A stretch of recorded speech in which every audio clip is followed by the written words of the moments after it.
Herkese selam arkadaşlar. 5+0 Yıldırım oyunumuza hoş geldiniz. E4 ile başlayalım. Rakibimiz E6 yaptı. D3, D5 yaptı. Burada rakibimiz Fransız yaptığı için benim Şahint Atak diye bir oyun bilgim var. Onunla oynamak istiyorum. Hem ilginç bir oyun olur. Evet, hızlıca oynuyoruz. Teorilerini anlatacağım. Burada bilerde E5 piyonunu sürmeyi hedefleyeceğiz. O tabi bir yerde bunu ve roku attıktan sonra biz de Şahint Atak versiyonu diziyoruz. Evet. Rok atacak. Şimdi bir yerde bunu sürmemiz lazım. Evet, bize fırsatı verdi. Şu an iki tane taşıyla buraya basıyor. E5 piyonuma basıyor. Ben de at ve kaleyle burayı savunuyorum. Bir yerde filmi de buraya getirmem lazım. Özür dilerim, yanlış çizdim buraya. Onun için hemen atımızı böyle kaçalım.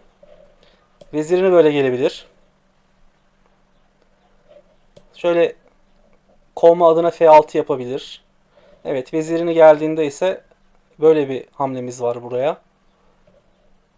Yani bu atağın fikri bu E5 ilerlemiş piyonuyla hani şu karelerde bir üstünlük sağlamak. Buralarda atın olmamasını sağlamak ve şah kanadından hücum sağlamak. Şah-Hint atak diye söyleniliyor. Bu atımızı böyle buraya atmaya çalışacağım.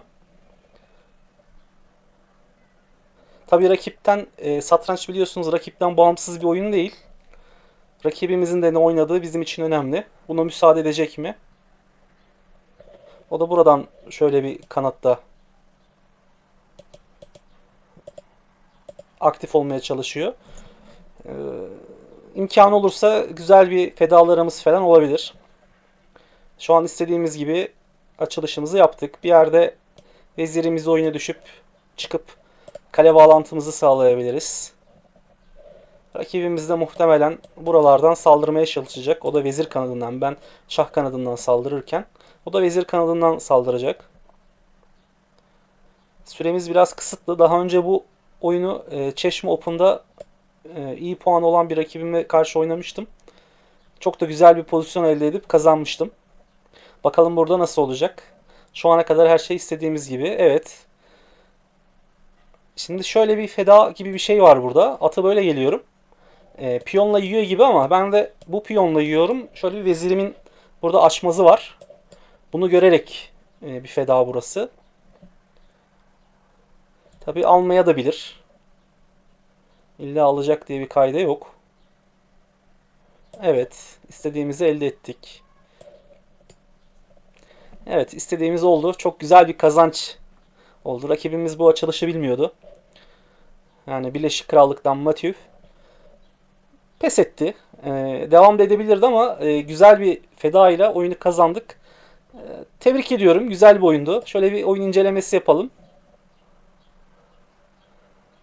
Bakalım nasıl gösterecek oyunumuzu.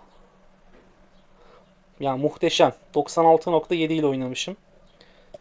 Yani kötü hamlemiz yok. Rakibimiz de kötü oynamış ama benim bildiğim bir açılış olduğu için biraz kolay geldi ve rakibimiz de hata yaptı.